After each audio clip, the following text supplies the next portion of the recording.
Many of you know I've spent the last 10 years worrying out loud about the effects of religion in our world and the way in which it's shattered our world into competing tribes. And I've really made just three arguments on that front. I've argued that our competing religious doctrines can't possibly be true because of everything we've learned in the last 2,000 years, and they're mutually incompatible as well. So this was Bertrand Russell's brilliant insight that even if we knew we were faced with God's multiple choice exam, and we knew that one of the answers, Judaism, Hinduism, Buddhism, Islam, was correct, still most people should expect damnation because they just can't, these are mutually incompatible ideas, and there's just no way they're all true. The other thing I've argued is that these beliefs are on balance harmful because they just divide humanity from itself in ways that generate conflict. And then finally, I've argued that the good things people think they need from religion can be had in other ways, and in ways that don't pose a problem for understanding the world scientifically and don't divide us in sectarian ways. So this book is really my effort to continue that third argument a little further and show that we can have rich spiritual lives and seek out and experience the furthest reaches of the continuum of human well-being without believing anything on insufficient evidence and without paying lip service to the idea that we need to maintain some sectarian affiliation and some fascination with mythology and some pseudoscientific assumptions in order to get that project started. And that really seems to me to be one of the most insidious effects of moderate and liberal religion at this point in history.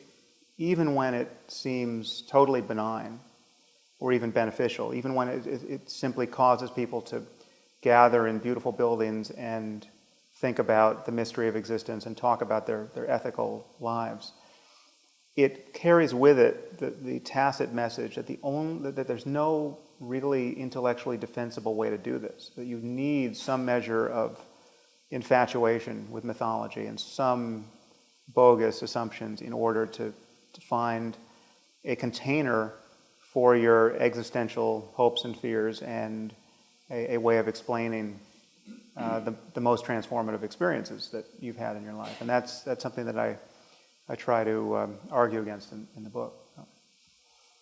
I don't know if that's a sufficient starting point, if you want to... So it leaves me more time to ask you my annoying questions. Yeah. Great. One of your key arguments in the book is a big one and a counterintuitive one for most people, which is that the self, the I, that is the ridgepole of our lives, the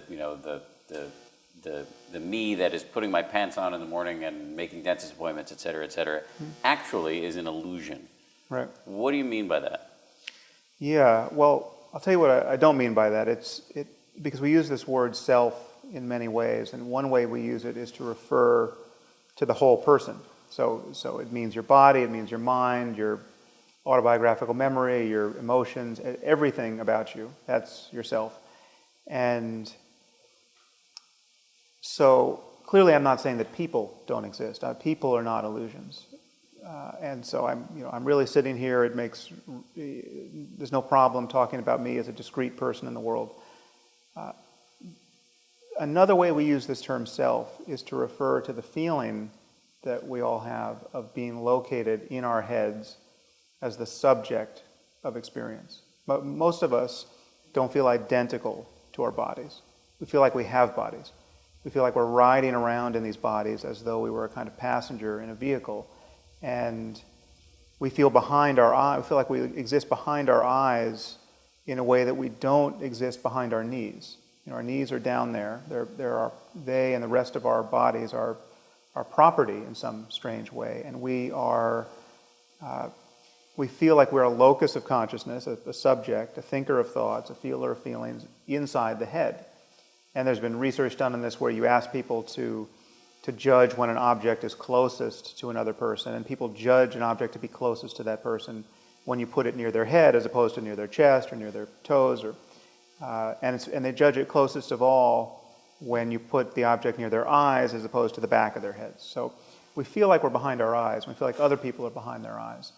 And when you start to meditate, most people, you close your eyes and you feel like, okay, I'm up here behind my eyes, and now I'm trying to pay attention to the breath or to sensations or to the sound of a mantra or whatever your object of meditation is.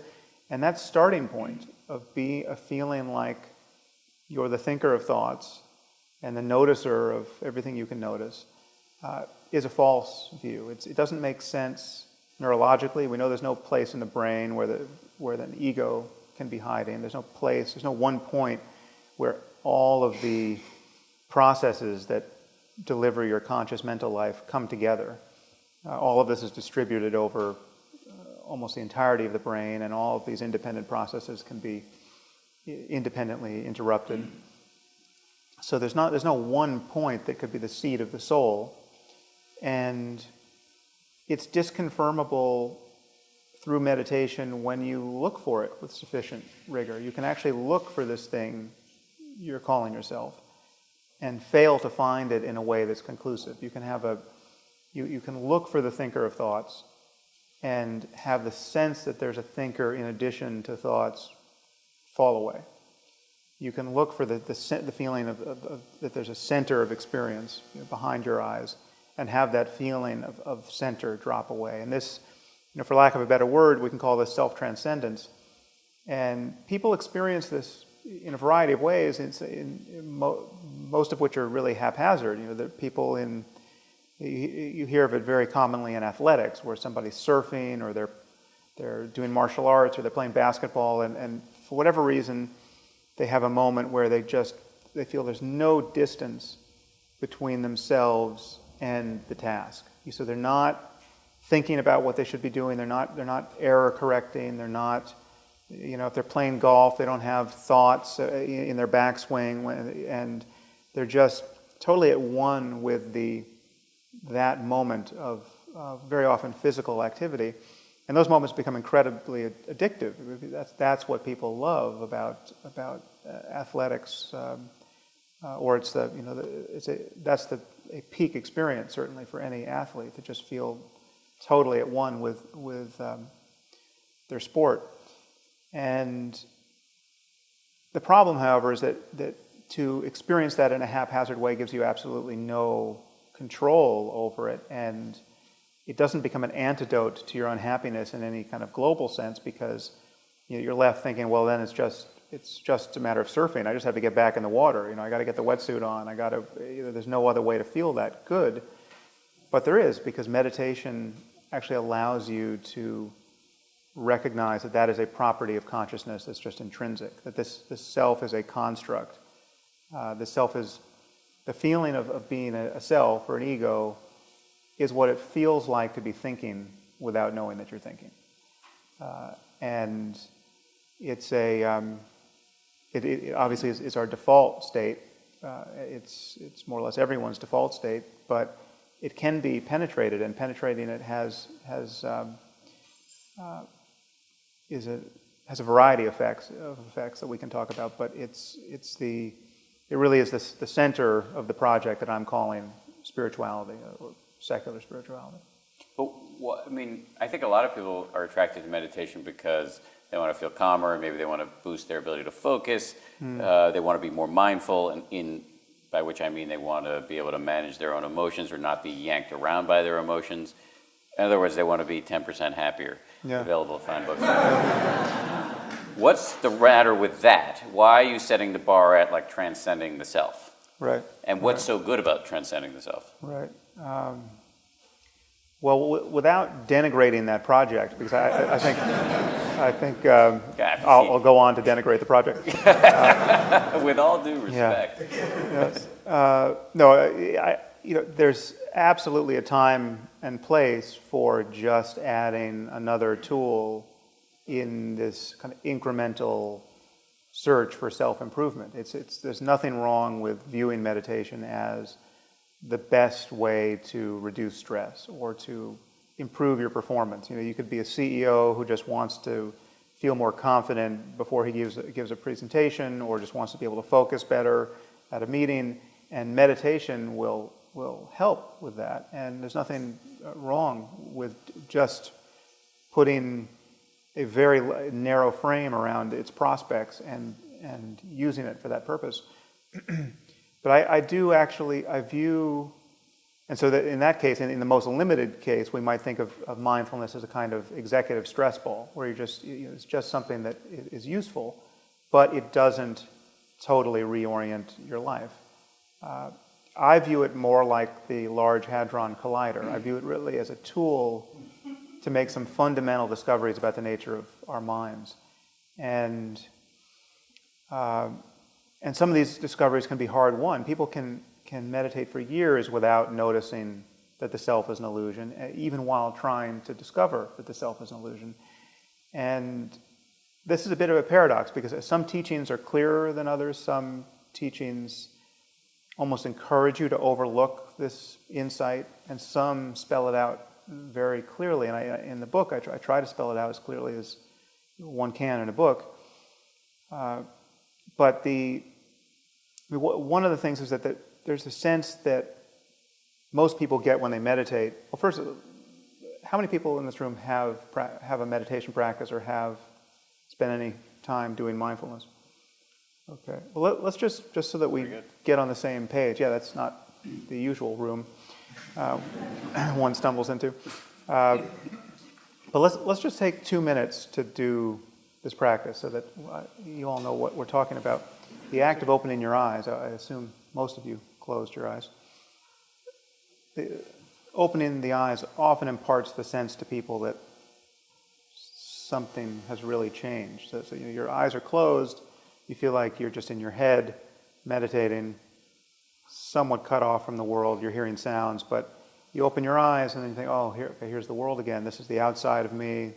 I was just focused on the inside of me, but here's the outside of me. But this outside of you is just as inside of you as anything you were noticing with your eyes closed. I'm not saying there's no real world, but your experience of your open-eyed visual field is the same place where you were thinking and feeling the breath. This is as a matter of neurology, your brain, but it is also it's the space in which thoughts are arising. You can demonstrate this to yourself just by visualizing something in this space. You can just visualize a bonfire on stage here, and depending on your powers of visualization, you can you'll see something. It's different. When I say see a bonfire here, that's different from my saying see a 400-pound tomato. There's when you try to see one as opposed to another, there's some kind of flickering phenomenology here. And some people who have really keen powers of visualization can just drop an object there like it's Photoshop.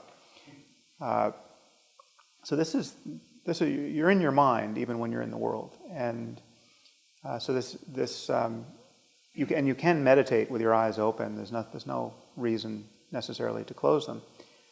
But one thing I'd like to point out about this, and this technique I just showed you is now universally called mindfulness. It's a type of awareness that's practiced in a tradition of meditation called Vipassana, which is the Pali word for insight. And it comes from the Theravada Buddhist tradition, which is the oldest tradition within Buddhism. And one thing to notice about mindfulness is that it's just a clear and non-judgmental attention to the contents of consciousness. You're not doing anything to change your experience. You're not adding any artifice. There's nothing you have to believe in order to do this. All you have to believe is that it makes sense to pay attention to your mind if you want to notice what it's actually like. You can enter this totally from the point of view of scientific hypothesis, that if you use your attention in certain ways or you direct it in a certain area, something interesting might show up. So mindfulness is the tool that many people have adopted as their primary mode of meditation, for one reason, because it's perfectly designed for export beyond the religion of Buddhism into secular scientific culture, and it's now what people mostly study when they study meditation in the lab, and it's what most clinicians recommend, as opposed to some other practice where you are silently repeating a mantra or visualizing a Buddhist deity or doing something else which seems to link up to some tradition that you then have to ask, why would I be focusing on any of that?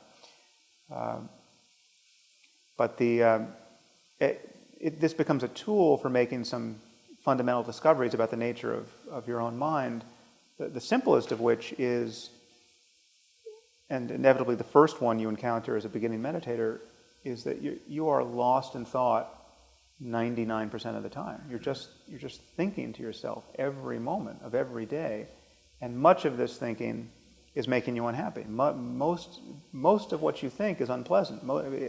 Some of you may be unlike me, but for me, it's like I've been kidnapped by the most boring person on earth and just forced to have the same conversations over and over again. And there is something hallucinatory about this, because you do have the same conversations with yourself over and over and over again, and it doesn't strike you as strange. Whereas just imagine if everyone could hear your thoughts broadcast on a monitor, you would sound completely insane. And yet, these silently to yourself, it doesn't strike you as the hallmark of psychopathology. But from a Buddhist point of view and from a traditional contemplative point of view, it is a kind of psychosis. It is a way of not really understanding in the present moment what your situation is in the world. And the fundamental thing that we're confused about is that we have a permanent, unchanging self riding around inside our heads. But, okay, up until that last sentence, you were just making my case for me that mindfulness is great, it can really change the way you see the world. But my question is, so why add on top of that the whole illusion of a thinker or a knower behind directing the show? Why is that so important? What will that do for us that we should be striving for it as opposed to just trying to be more mindful? Right, there's a few things there. One is that it's just true, and it's interesting. It's worth discovering because it's just there to be discovered. It also, for me, the project really is finding another way of capturing the deepest and most transformative experiences people have. So people experience self-transcendence. This is just a fact.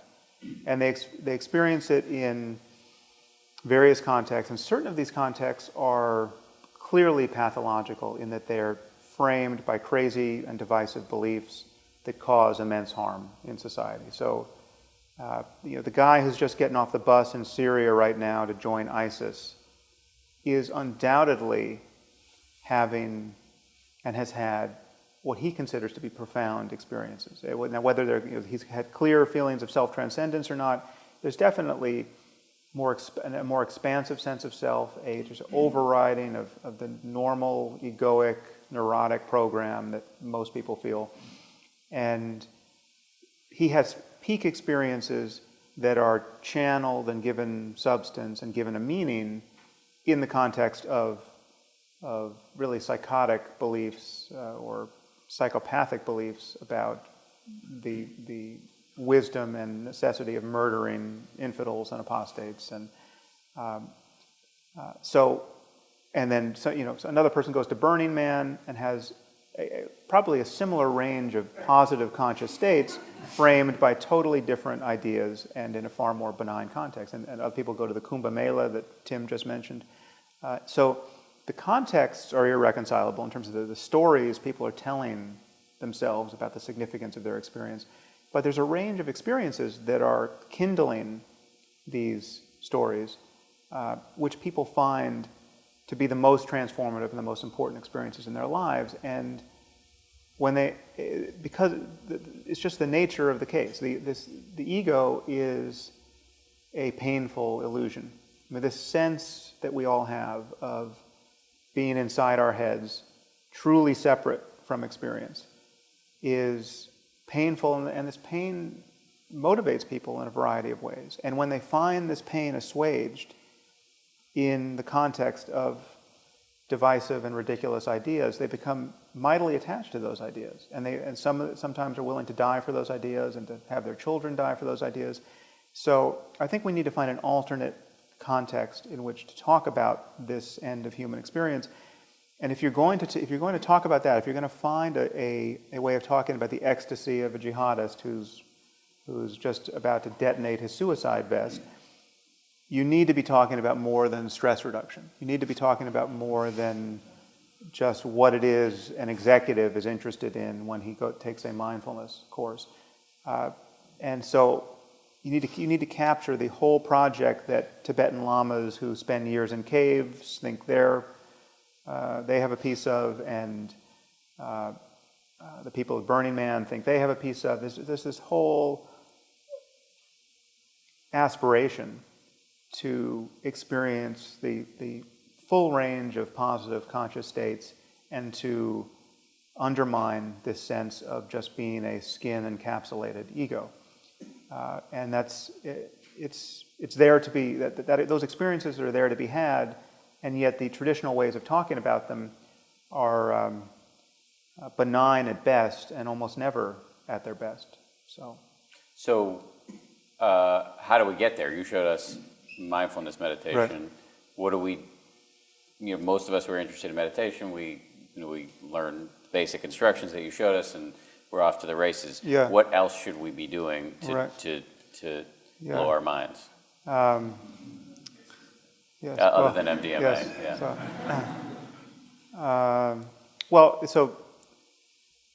Yeah. I think I said earlier that it's somewhat paradoxical because it's right on the surface. You get this sense when you learn to meditate. So I just taught you how to meditate, and you close your eyes or not, and you focus.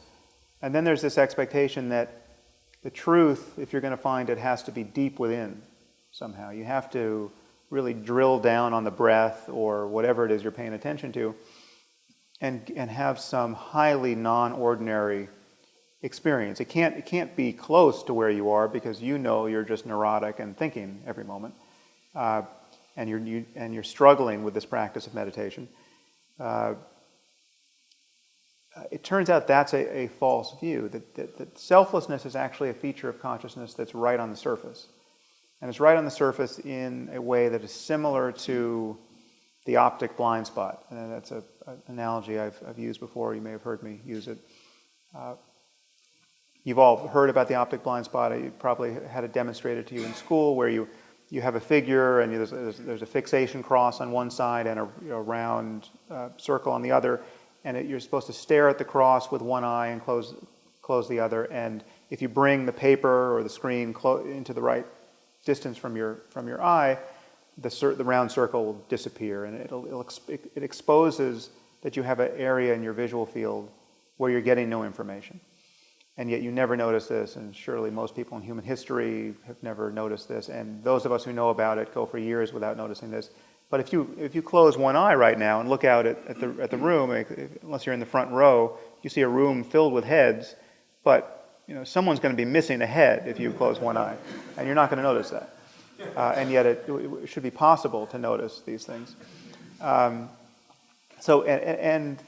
blind spot is not deep within. It's not something that it really is. It's almost too close to you to notice.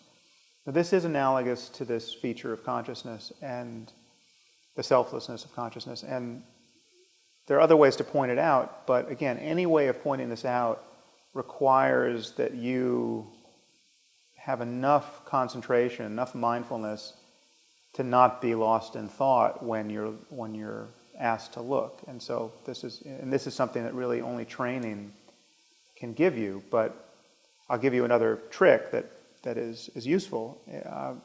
It actually comes not explicitly from Buddhism, but from an architect, Douglas Harding, who some of you may have heard of. He was influenced by Buddhism. He spent a lot of time studying Zen. He actually was someone who grew up in a fundamentalist cult, essentially, in the UK, and expressed his doubts with sufficient fervor that he got excommunicated, and then he went to India and finally had an experience that he described as having no head. And he was standing at a place called Nagarkot, which is a place near Kathmandu that gives you a beautiful view of the Himalayas. And he was looking at the mountains, and he realized that he didn't perceive his own head. So he says where he knew his head to be, all there was mountains and sky. And this is true of us all the time. If you're other than the front row, you're looking at a room filled with heads, but yours is not one of them. You can't see your head. And if you look for where you know your head to be, if just with your eyes open, looking straight ahead, if you incline your attention to, if you pointed at your own face with your finger, and you try to look in the direction of your own face. Now again, this seems somewhat paradoxical, but trust me, there's a maneuver there that works. If you look for what's looking, you might discover in that first instant of attempting to turn attention on itself that there's a subtle shift, that there can be a sense of, in Harding's description, of having no head. And some people just can access this by just imagining not having a head. Just try to remove that from your shoulders and realize that the only thing where you know your head to be is the world. But most people find that it's helpful to actually look for what's looking, or look for their own heads. And it's a very subtle gesture of attention. And it's in the first instant of making it with real focus that this shift can happen. But there's a shift of where you will no longer feel like and again, this will only last for a moment or two before your thoughts will intervene, but you'll feel that you're no longer behind your eyes looking out at the world. There'll be this sense of the center having dropped out of experience. And in that instant, it would be true to say that there's only the world. And the world is, and your experience of the world is consciousness.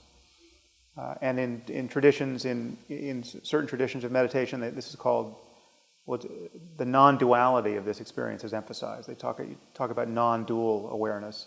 So the usual sense of subject-object awareness is, I'm over here looking out across space at that glass.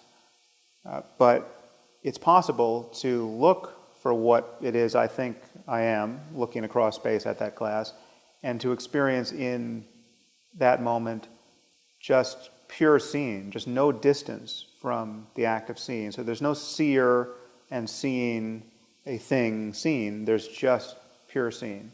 And mindfulness can produce that experience but it as it's often taught, it's not taught in a way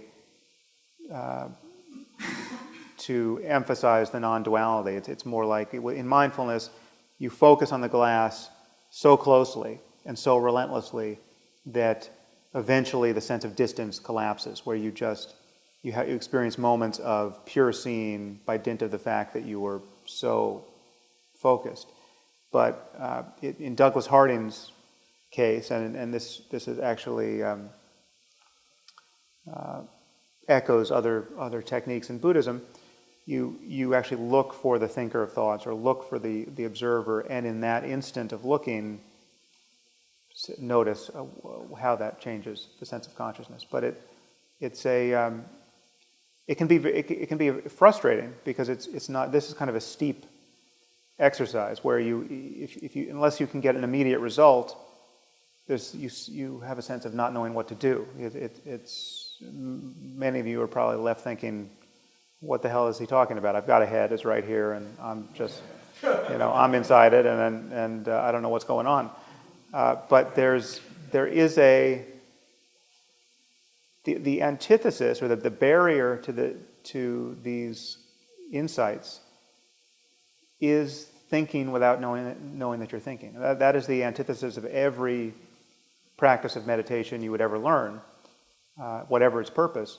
There's going to be a moment where you're focused on what it is you're trying to focus on, and there will be many, many moments where you're lost in thought and not aware that you're lost in thought. The thought just comes up from behind in some inscrutable way, and it dictates the structure, seemingly, of your subjectivity. If it's a thought of, worry about tomorrow, you're just worrying about tomorrow, and you have you've completely forgotten that you were supposed to be meditating, or that you're even trying to follow me to the end of the sentence. You're just thinking, and it's that automaticity that has to be countered in meditation training of any kind. Which is not to say that we're trying to get rid of thoughts, because thoughts are just going to continually come, and thoughts themselves can become their own objects of meditation. But in the beginning, it's certainly true that the choice seems to be one between actually paying attention to what you want to pay attention to and being lost in thought.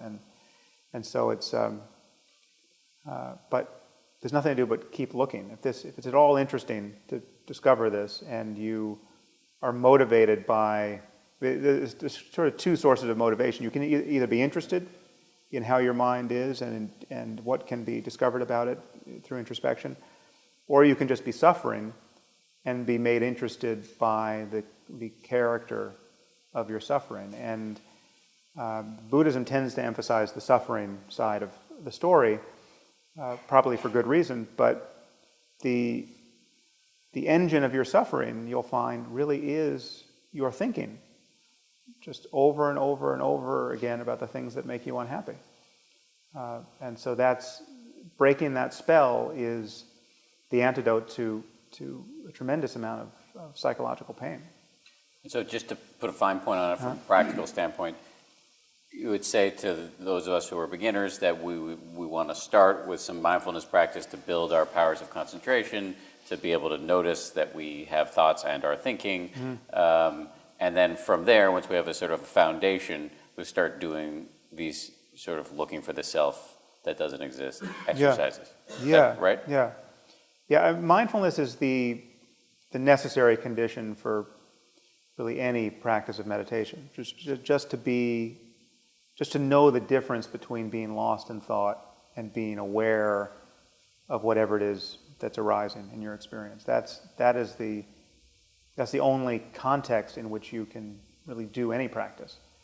Now, there are certain practices that have rather narrow functions, and in Buddhism there are a variety of practices that are called concentration practices, where you're trying to cultivate a specific mind state for a specific purpose, and a very popular one, for obvious reasons, is loving kindness practice, where you're trying to produce the mental state of loving kindness for ultimately all sentient beings, as a way of overriding your tendencies to be judgmental and hateful and selfish and every other mental state that is not loving kindness. And you can tune this emotion up to a remarkable degree and have an experience very much like what people experience on MDMA, where you feel unspeakable love for everyone for no good reason. You're just in that state, and that's a very attractive way to be in the world.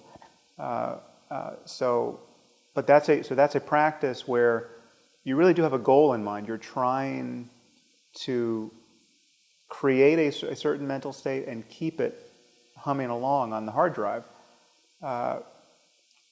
With mindfulness, you're not trying to do that, and with really any fundamentally deeper form of meditation practice that's trying to get at the intrinsic qualities of consciousness, you're not trying to produce any specific state. You're just trying to recognize how consciousness already is.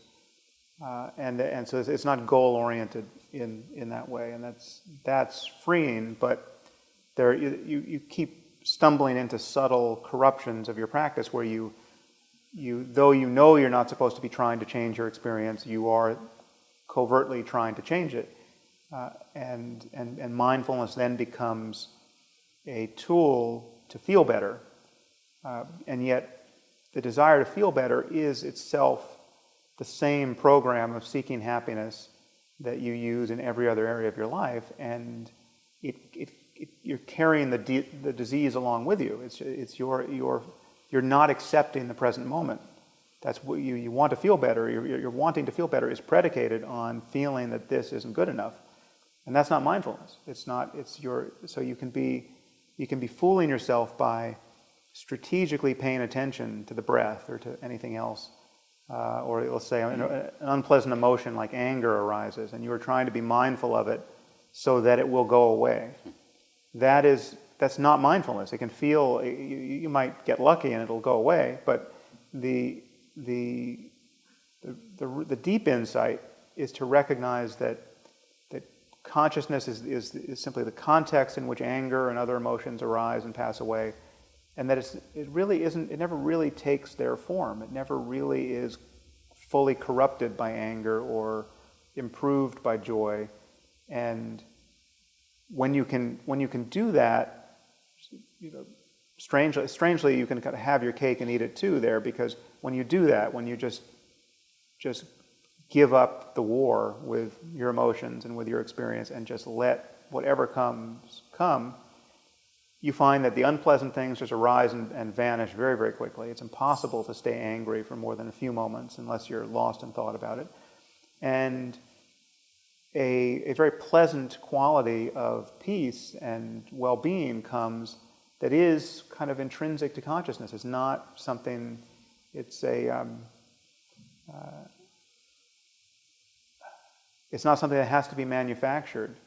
And it does sort of equalize the extremes of experience, and it's what you wanted in the first place, but it's not had by seeking well-being, and that's you just have to keep getting out of your own way, and mindfulness is the tool to do that. Before, when I asked, why should we be trying to transcend the self, you did a classic Sam Harris move where you sort of, in your soft voice, said something devastating. What was that something? Because it's true. Oh. So I was having dinner with my mom the other night, who is a scientist and a meditator and a novice meditator, and familiar with the Buddhist literature, and she was questioning this claim of whether it's true. She said essentially it's a faith claim. We don't have any, just because we can't find it when we close our eyes doesn't mean there's no self. Right. We just don't know. What would you say to my mom? Because I had no idea what to say about my mom. Well, this is sort of based on the premise that, which we use more or less everywhere in our intellectual lives, that what doesn't survive scrutiny can't be real. That if you keep looking at something and discover that it collapses into something else and it never collapses in the other direction, this is how we detect any visual illusion. So in my public talk on this topic, I put up a visual illusion called the Kaniza Square, where you have, and this is in the book actually, there are 4 partial circles which seem to frame a white square in the middle of the page. There are these 3/4 circles that articulate the corners of the square, but the connecting lines of the square don't exist. It's all just the white page. So your initial visual experience is of seeing, as clear as day, a white square in the middle of this page. But then when you look more closely, you see that there is no square there. The only thing on that page are 4 black partial circles. And so this is a classic visual illusion. And it's incredibly hard to just see the circles and not see the square, because your visual system, its edge detectors have been fooled, and they just keep detecting a square where there's no square. But if you look closely, you can see how the trick is done, and there's just no question that these circles are more real than the square. The square is merely implied, and it does not survive scrutiny. Now, So encountering a skeptic like your mom, I view this as a similar situation, albeit a more esoteric one.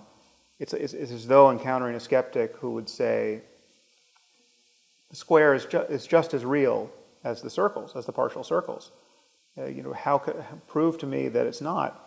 In this case, on the diagram, I can actually put a finger on the non-existent edge of the square and say, well, there's no edge here, right? So we can manipulate this in interpersonal space, but and it's harder to do that in getting you to look for your head, for instance. Although that is it's a similar effort. But again, it's the same principle where you would those who put themselves in the best position to look at the thing and look hardest and look longest will converge on this discovery, which is the self you think you have can't be found, and the feeling that there is one is itself a thought, is itself an appearance in consciousness that is uninspected. And you can feel this. Well, you can see this logically because, okay, so the self that you think you have feels like something, right? It feels. If it didn't feel like something, you wouldn't think you had one, right? So it's showing up somehow. You have a feeling of self, but the sheer fact that it's showing up proves that it is among the contents of consciousness. It's an appearance, however inscrutable, in consciousness. It's a feeling of some kind. Otherwise, you wouldn't feel it, right? I'll give you another, maybe an easier to grasp analogy of this. So just consciously move your hand, right? So this is a voluntary gesture that we're all engaged in, and you can stop it at will, and you can start it at will, and you can stop it. Now this is as voluntary as anything ever gets, right? This is you. If you're ever going to be the author of an action, it's this right here that you can start and stop on command. So there's how is it that you differentiate this feeling of authoring this action from an action that just happens to you, like a muscle spasm or something that is clearly involuntary? Well, there's something you're feeling that differentiates them. Otherwise, you wouldn't differentiate them. Otherwise, it would all seem automatic, or it would all seem voluntary. There's got to be some difference between the jerk of a muscle spasm and this thing that you really have dialed in. You're in the driver's seat, and you got this. Now, that feeling is an appearance in consciousness, right? Now, it's probably, to speak in neurobiological terms, it is your brain has produced some predictive model of its ensuing output, right? And that predictive model feels like something. It has a kind of internal signature. That's an appearance in consciousness, however difficult it is to define. Again, this is now a logical argument, that by virtue of the fact that it's appearing in consciousness, I would argue to you that consciousness is the prior context of its appearance. That feeling of agency can't really define consciousness. Consciousness must be prior to it, the mere witness of it. So what is that? If that feeling of being a self is just an object in consciousness.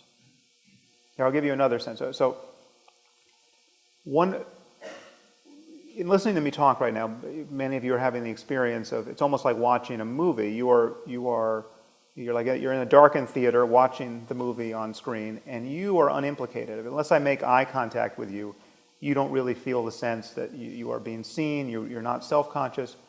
I want you, without making a sound at all, just turn and make eye contact, silent eye contact with some stranger around you for 2 seconds.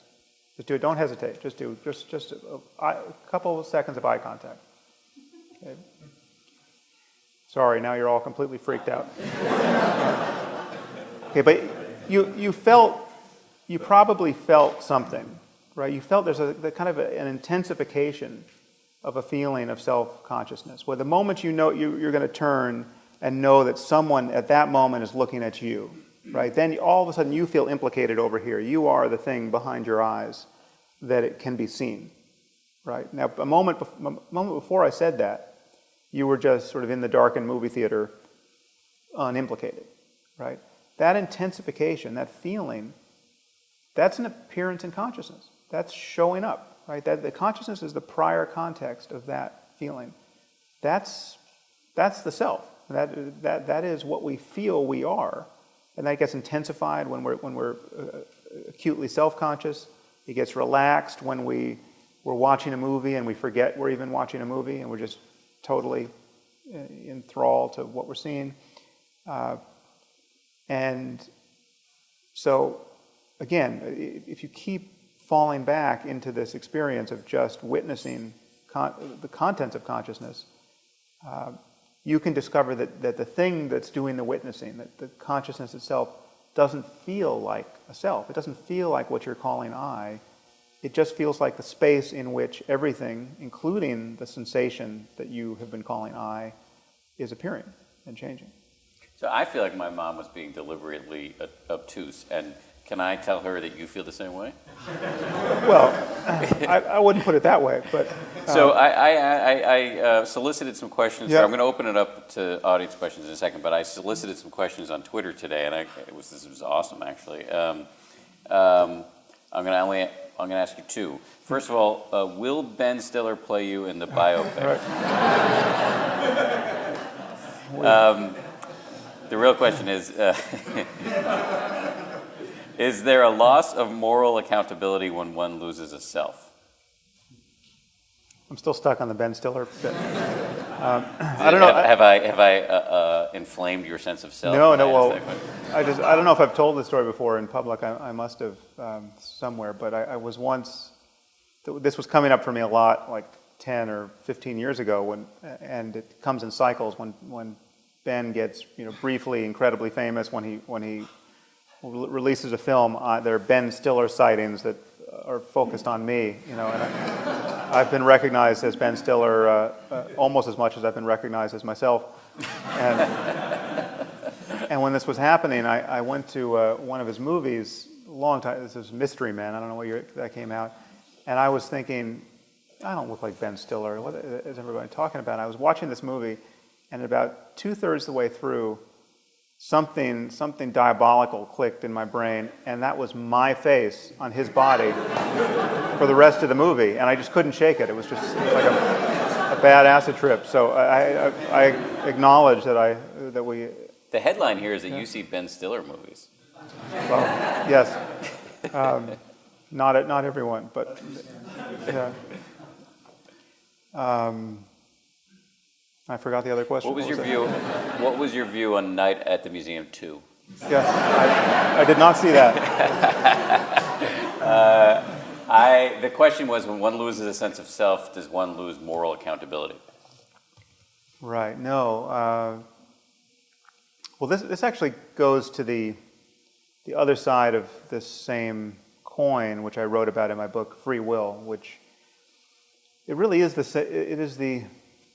same intuition. The sense of self is the thing that is underwriting this feeling of free will, and which seems to make free will a philosophical problem of lasting interest to people.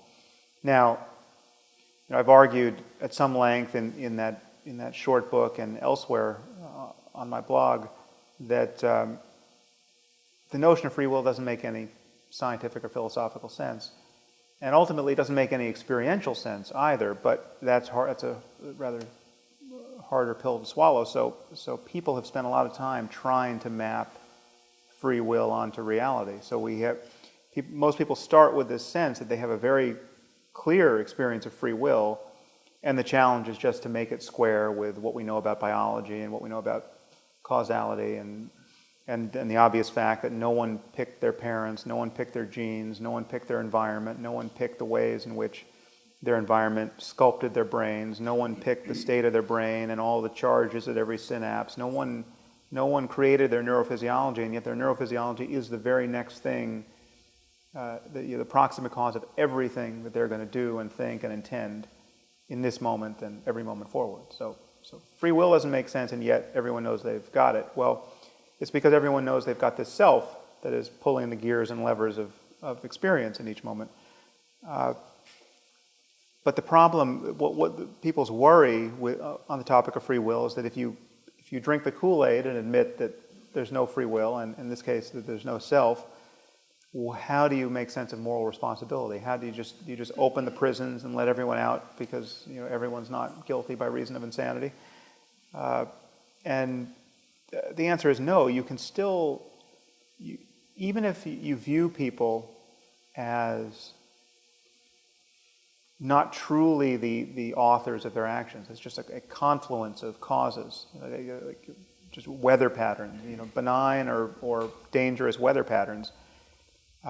It still makes sense to defend yourself against the dangerous ones, and we would lock hurricanes up in prison if we could, and that were the only way to keep ourselves safe from them. And so certain people clearly have to be locked up because we don't have a cure for their problem. But if we did have a cure for their problem, if we had a pill that was the cure for psychopathy, for instance, well then we would just give the pill to psychopaths. Then it wouldn't make sense to punish a psychopath who killed a bunch of people because he loves it. If we have a cure for that feeling of sadism that makes somebody want to kill people because he loves it.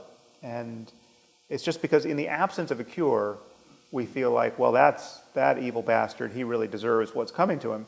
If we knew that that was born of a genetic problem, which to some degree it must certainly be, or a genetic and environmental problem, which it must certainly be, we couldn't really blame that person in the way that we want to, and yet we could take all the steps we want to protect ourselves from him, help him if we could help him. The crucial change for me when you get rid of this notion of a self and free will is that it opens up the door to compassion for even the worst people who've ever lived, because you see them not as the ultimate authors of their actions. You see them as, in some sense, as unlucky. But for sheer luck, as a matter of genes and as a matter of environment, none of us, any one of us could have been Saddam Hussein or Hitler or the worst person you want to pick from the pantheon of evil people. You're talking about, in every case, you're talking about people who did not create themselves. So, we can consider ourselves lucky not to be murderous psychopaths. And when you meet a murderous psychopath, you can view that person as essentially a great white shark or a grizzly bear or some other creature who can't help but live by this program that is genuinely dangerous for everyone around him. And that doesn't preclude us taking steps to protect ourselves. It's just it undercuts the basis for hatred. It makes no moral sense to hate mentally ill people.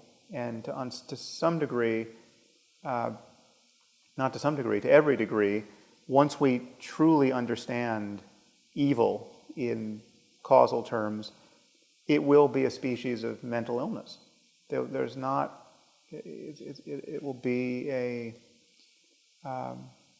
the classic example is Charles Whitman, who got into the clock tower at the University of Texas, I think in 66, 64, and he killed his mother and his wife, and then he climbed the clock tower and then shot 30 some odd people and killed, I think, 14.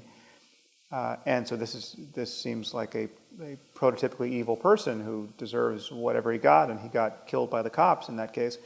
But he wrote a note, which was effectively his suicide note, which declared that he loved his mom, he loved his wife, he didn't know why he was doing any of this. He had been filled with rages for months that he couldn't control, and he strongly suspected that there was something wrong with his brain, and he recommended that his brain be autopsied so that people could find out what was wrong with him. And they found a glioblastoma in the hypothalamus pushing on the amygdala, which is a totally plausible place for a brain tumor to be eroding somebody's impulse control and giving them rages. And the moment you hear this about Charles Whitman, you think, well, that guy was a pure victim of biology. He was unlucky, and so the tumor is totally exculpatory. Except, and here's the problem, and this problem is coming to us the more we understand the brain, everything is like that tumor. Every fact of neurophysiology is just a more complicated brain tumor. It's and in the end, we'll deliver that same emotional message, which is, this guy was unlucky. This guy was, it's too bad, Jeffrey Dahmer had the genes and life experience that made him a enthusiastic cannibal rapist. We don't have a name for his condition, but his condition was born of causes that preceded his conscious authorship of anything.